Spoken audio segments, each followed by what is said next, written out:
네, 좀 더 깊이, 더 자세히 들어보기 위한 더 인터뷰 시작하겠습니다. 월요일의 정치 고수, 홍익표 전 민주당 원내대표, 김종혁 전 국민의힘 최고위원 두 분 나와 있습니다. 어서 오십시오. 안녕하세요. 반갑습니다. 네, 첫 번째 주제는 백다 앵커의 브리핑으로 먼저 만나보시겠습니다. 평소 체력 관리는 어떻게 하시는지, 체력은 열심히 숨쉬기 운동이라든지 또 숟가락 엮기 운동 같은 거 잘하고 있습니다. 첫 한일 정상회담을 마치고 미국으로 향한 이재명 대통령, 깜짝 기내 간담회를 열었습니다. 트럼프 미국 대통령과의 만남을 어떻게 대비했는지도 밝혔는데요. 트럼프 대통령은 자신이 어떤 방식으로 협상하는지 협상의 기술, 거래의 기술을 다 써놨더라고요. 이 실바 총리는 매우 우호적으로 우리 대한민국과 미국과 협상에 대해서 많은 조언을 해주었습니다. 이례적으로 비서실장과 정책실장, 안보실장까지 워싱턴으로 향하면서 난기류 우려도 나왔지만 난관보다는 총력이 더 옳은 표현이라는 대통령실. 한미 정상의 첫 만남, 운명의 시간이 7시간여 앞으로 다가왔습니다. 네, 내일 새벽 1시쯤이면 이재명 대통령과 트럼프 미 대통령이 첫 대면을 하게 됩니다. 저희 JTBC도 속보로, 뉴스 특보로 또 전해드릴 예정인데요. 홍익표 전 원내대표님, 어떤 부분에 제일 주목이 되십니까? 뭐 이미 의제가 크게 한 3가지 정도 나눠지는데요. 예. 아무래도 제일 중요한 것은 통상 및 관세 관련 문제가 제일 핫 이슈가 아닐까 싶습니다. 지난번에 이제 대강의 틀은 합의가 됐었지 않습니까? 관세율 일반 관세율은 15%로 하고 품목별로도 정해졌고 그러면서 이제 우리가 한 3,500불의 대미 투자를 약속을 했는데 아마 미국 입장에서는 이 3,500억 불에 달하는 투자 금액에 대한 구체적인 어떤 투자 항목 어떻게 할 건지 그리고 앞으로 투자 일정은 스케줄은 어떻게 될 건지 이런 문제를 아마 구체적으로 요구할 것 같아요. 그런 측면에서 이 문서화하는 문제가 가장 핫한 문제가 될 것 같고 두 번째는 한미동맹 현대화 관련된 건데 한미동맹 현대가 크게 2가지일 것 같습니다. 하나는 돈과 관련된 것, 즉 우리 방위비 분담금을 얼마큼 올릴 것인가 하는 문제. 그리고 두 번째는 국방비 부담을 현재 우리가 대략 한 2.5%에서 2.67% 요 사이쯤 되는데요. 재정에서 국가 재정에서 나토 수준의 5%까지 올려라. 이게 이제 미국의 요구 수준이기 때문에 이 돈 문제가 하나 있고 마지막으로는 역시 그 전략적 유연성 문제, 대만 해협을 둘러싼 또는 그 기타 지역의 제3의 지역에서의 분쟁에서 한미 동맹이 같이 그 주한미군의 그 참여라든지 또는 한국의 그 전쟁 지원, 군수 지원 체계를 어떻게 활용할 것이냐 이런 문제가 아마 한미 동맹 현대화 관련돼서 핵심적인 이슈가 될 것으로 보입니다. 예, 김종혁 위원님. 뭐 다 말씀하셨으니까 거기에 추가한다면 이제 농수산물, 쇠고기를 포함해서 수입 문제가 그게 이제 미국에서는 더 확대하기로 했다라고 하고 우리 쪽에서는 그런 거 없다라고 얘기했기 때문에 그런 것도 좀 논란이 될 것 같기는 하고요. 사실 그 주한미군의 성격에 대한 것은 지금 당장 나온 건 아닙니다. 과거에 2002년, 3년도에 그때 럼스펠드 국방장관이 있을 때 그때 이미 주한미군의 성격을 그 주둔군이 아니라 기동군으로 써야겠다. 그래서 그때도 이미 대만 해협이 나왔어요. 왜냐면 제가 그때 워싱턴 특파원이어서 그때 그게 노무현 대통령 때인데 상당한 논란이 됐었거든요. 그랬던 기억이 나기 때문에 사실 지금 이제 구체적으로 3,500억 불을 어디다 쓸 거냐라는 것들을 미국 쪽에서는 우리가 결정하겠다. 당신들이 결정하는 게 아니고 우리가 결정할 것이고 거기서 나오는 이익도 우리가 대부분 가져가겠다라는 그런 구체적인 요구를 할 것 같아요. 그래서 어떻게 대응을 할지. 근데 나머지 무슨 주한미군의 성격이나 이런 것은 사실은 그게 이렇게 지금 결정되는 것은 아니고 말이 있다 하더라도 시간이 좀 걸릴 것이기 때문에 좀 지켜봐야 될 것 같습니다. 보통 한미 정상회담 이슈 중에 이 여러 가지 중에 하나만 있어도 아주 큰 의제가 있다라고 보통 보도를 하는데 이 중에 지금 여러 가지가 한 번에 해결돼야 되는 그런 자리이기 때문에 더욱더 관심이 쏠리는 것 같습니다. 또 대통령실 3실장이 모두 미국으로 간 상황도 그래서 더욱더 국민들에게 이거 좀 괜찮은 거야? 문제가 심각한 거야? 뭐 이런 의문도 남기고 있거든요. 네, 아까 그 강호식 비서실장이 뭐 난관이라기보다는 총력전을 하겠다. 그리고 한 명이라도 더 만나겠다 이런 것 같은데요. 좀 이례적이긴 합니다. 통상적으로 안보실장하고 정책실장은 따라갈 수 있는 경우가 종종 있어요. 많이 따라가기도 하고. 근데 이제 비서실장 같은 경우는 일종의 뭐라 그럴까요? 대통령이 자리를 비우면 그 대통령실을 지키는 그런 역할을 하기 때문에 통상적으로 대통령 해외 순방 시에는 비서실장은 그 어디 뭐 자리를 이석하는 경우가 거의 드문데 이번 경우는 같이 갔다는 얘기는 예. 우선 그 수지 와이스라는 백악관 비서실장의 역할에 주목을 해야 될 것 같습니다. 현재 여러 가지로 협상이 어려운데 유일하게 아마 트럼프 대통령이 경청하거나 또는 상대하기에 부담감을 느끼는 저 주변의 인물 중에 수지 와이스 비서실장이 가장 유력한 예. 그런 대상인 것 같아요. 그래서 수지 와이스 비서실장의 파트너인 강우식 비서실장에 가서 어떻게든 비공개 접촉을 통해서라도 뭔가 분위기를 좀 만들었으면 하는 게 있는 것 같고요. 예. 그리고 당연히 뭐 저 위성락 안보실장 같은 경우에는 그 미국의 이제 외교안보 측 만나는데 김용범 정책실장 같은 경우는 케빈 하셋 NEC 위원장, 우리 이제 얘기하면 국가경제위원장인데요. 이분하고 아마 대화가 잘 될 것을 대화를 해서 문제를 풀려고 할 것 같습니다. 예.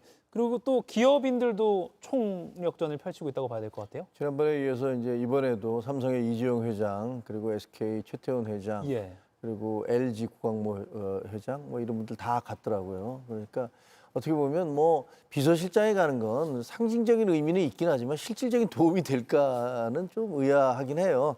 여기서 이제 위성락 국가안보실장 같은 경우는 과거에 이제 미국 정무공사를 대사관 정무공사를 했었으니까 예. 그 미국 쪽에 아마 네트워킹이 좀 있을 거라고 생각이 되어져요. 그래서 이분하고 조연 외교부 장관 이런 분들은 네트워킹이 있을 것이고 나머지 이제 산업과 관련된 부분들은 실질적인 협상에서 구체적인 수치를 갖고 논할 분들이니까 이런 분들은 뭐 도움이 될 거라고 생각을 하고요. 예. 그 항상 어려운 상황이 될 때마다 우리나라 정부가 많이 의존하는 게 기업입니다.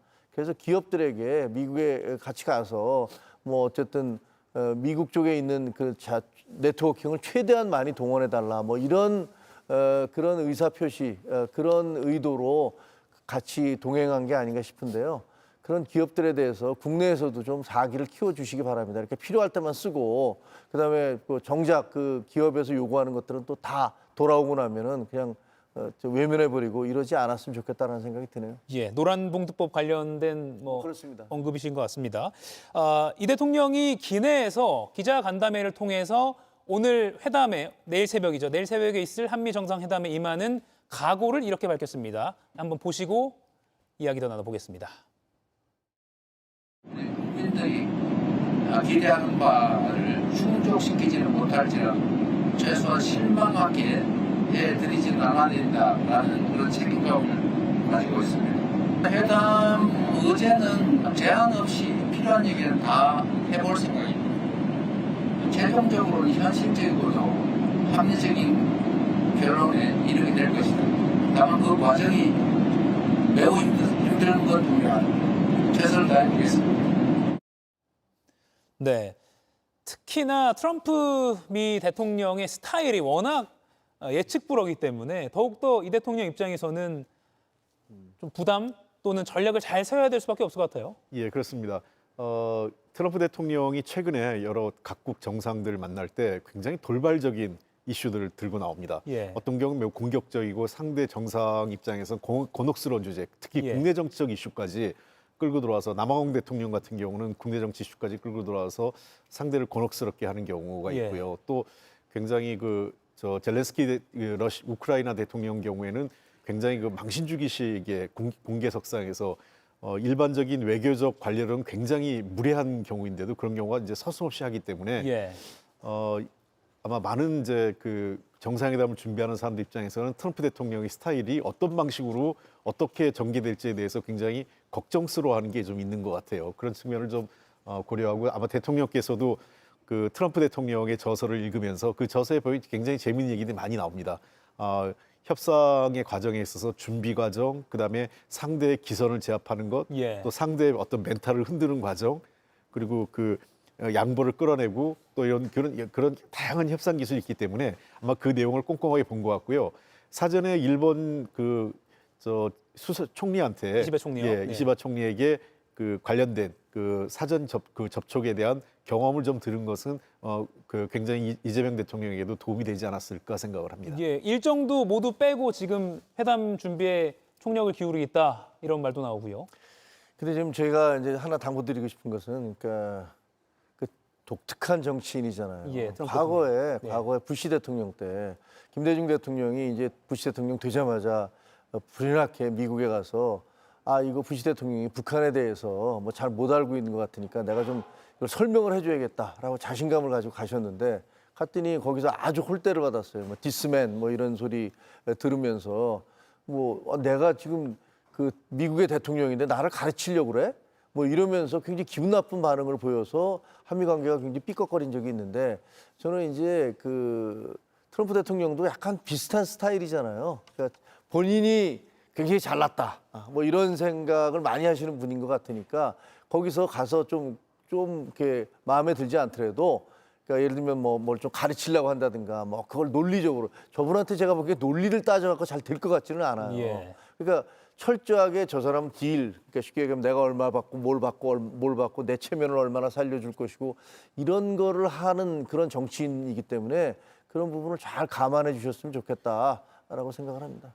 굉장히 재미있는 말씀인데요. 그러니까 비즈니스맨 출신이지 않습니까? 비즈니스맨 출신들의 공통점이 첫째는 수치에 되게 민감합니다. 예.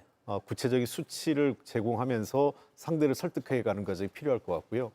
두 번째는 제가 보기엔 그 둘러가는 방식보다는 단도직입형으로 아마 이 협상을 하는 게 필요할 것 같아요. 예. 그러니까 트럼프 대통령 스타일이 본인의 협상 기술에 나오는데 굉장히 이렇게 둘러가는 게 아니라 아주 그 정면으로 그 문제 제기를 하고 있거든요. 그런 측면에서 우리가 뭐 장황하게 립 서비스를 하는 그런 방식보다는 우리도 그 문제 제기를 정면으로 이슈를 제기하면서 같은 방식으로 구체적인 수치를 바탕으로 설득하는 게 필요하지 않을까 예. 이렇게 생각을 합니다. 지금 충돌하지 않을까 걱정이. 거래 기술 트럼프 대통령이 쓴 그 책 이미 또 예습까지 했다고 직접 기자회견에서 이재명 대통령이 유머러스하게 밝혔기 때문에 글쎄요 이 책이 얼마나 도움될지 또 이시바 총리와도 대화에서 또 노하우를 전해드렸다고 하니까 철저히 준비는 되어 가고 있는 것 같습니다. 하나 짧게 얘기하면 예, 말씀하시죠. 그 트럼프의 거래 기술은 본인이 갑인 그 사람이 하는 거예요. 예. 거기에 똑같은 그 기술을 맞설 수는 없다라고 생각을 합니다. 예. 그 트럼프 대통령이 저 거래 기술에서 나온 형식으로 나한테 공격해 들어오겠구나. 라는 것들을 이해를 하고 이것을 어떻게 내가 받아 넘길 것이냐라는 부분은 뭐 참모들과 함께 많이 그 연구를 하지 않았을까 이렇게 예. 기대합니다. 아까 홍익표 전 대표께서 수치를 말씀하셨는데 그래서 이 수치 하나만 짚어보겠습니다. 3,500억 달러 이걸 미 정부가 문서화를 해달라라고 요구했다고 해서 이것 때문에 또 실장들까지 뭐 다 간 거 아니야라는 분석도 나오기도 했고 이 부분이 국민들께서도 많이 관심이 있을 것 같습니다. 이 3,500억 달러에 대한 문서화 요구, 뭐 일종의 청구서일 수 있다. 어떻게 보십니까? 이 문제가 사실은 처음부터 해석의 여지가 있었어요. 예. 이제 일본 같은 경우는 5,500억 불 아니었습니까? 근데 일본이 5,500억 불 얘기하고 한국이 3,500억 불 얘기했을 때 각국의 언론이나 전문가들이 이런 얘기들 많이 했어요. 트럼프의 임기는 길어야 앞으로 한 3년 정도밖에 안 남았기, 3, 4년, 뭐 4년이 채 안 되기 때문에 이런 대규모 투자가 실제로 이루어지기까지는 최소 4, 5년에서 10년 이상 걸리기 때문에 중간에 약간 좀 흐지부지 될 수 있다. 이런 게 하나 전략이 있었고 그래서 시간을 끌어야 된다. 이게 첫 번째 전략이고 두 번째는 일본 같은 경우가 이시바 총리 이런 얘기를 했어요. 뭐냐면 이미 손정희 씨가 그 상당히 많은 투자를 약속했다. 예. 그러니까 5,500억 불에서도 이미 상당 부분이 투자된 거다 이렇게 얘기했거든요. 근데 미국 정부는 바로 반대 입장이 나왔죠. 그건 그거고 5,500불은 별거의 것이다 이런 얘기가 나왔기 때문에 아마 한국이나 일본 또는 EU 국가들이 갖고 있는 그러한 생각들, 그러니까 시간 끌기 또는 기존의 기업들이 투자한 것과 대충 이렇게 섞어가지고 이 3,500불 약속했던 금액을 대충 넘어가려고 하는 것에 대해서 굉장히 구체적인 수치로 언제까지 무엇에 얼마를 이걸 요구할 가능성이 상당히 높습니다. 아까 그래서 제가 수치란 얘기가 나왔는데 예. 아마 문서화 얘기도 그런 측면이 굉장히 강하고요. 그래서 이 문서화를 일종의 미국 입장에서는 되돌릴 수 없는 협상을 만들고 그 수치를 갖고 예. 트럼프 대통령의 치적으로 하려는 것이기 때문에 한국 정부로서는 상당히 곤혹스럽죠. 왜냐하면 3,500불이라는 숫자가 사실은 어떤 의미에서는 이재명 정부 한개 정부에 끝날 수치가 아니거든요. 그러니까 다음 정부, 그 다음 정부까지 이어갈 수 있는 수치라는 측면에서 이재명 대통령 입장에서도 이 협상을 어디까지, 그 다음에 어느 수준까지 공개하고 투명하게 약속을 할 것인가에 대해서 상당히 고민스러운 부분이 있을 것 같습니다. 예. 1,500억 달러는 이제 우리 입장에서는 마스가 관련 금액이다라고 했었고, 그 나머지도 뭐 펀드 형식이나 이런 형식이다라고 하면서 그 액수에 대한 부담을 최대한 줄이려는 게 우리 정부의 입장인데, 이걸 정확히 표로 어디에 투자할 건지를 내놔라라고 요구했다는 게 오늘 중앙일보 보도로 나왔기 때문에 아니, 내놓으라는 게 아니라 예. 미국이 제시할 가능성도 있습니다. 여기에 투자. 우리 이렇게 쓰려고 하니까 예. 한국은 그 돈을 책임져라, 한국 정부가 이럴 가능성이 높은 거죠. 그래서 일부 언론에서 운명의 한미 정상회담이라고 하는데, 굉장히 그간의 정상회담 물론 다 중요하지만 이번 내일 새벽 1시에 있을 회담은 상당히 국내 경제계나 또 정치권에서도 중요한 의미가 있을 것 같습니다. 오늘 밤 JTBC 뉴스 특보로 한미 정상회담 소식 전해드리겠습니다. 이번 주제는 여기까지. 이가혁 라이브를 시청해 주셔서 고맙습니다. 이가혁 라이브는 평일 오후 5시 TV와 유튜브로 실시간으로도 함께 하실 수 있습니다.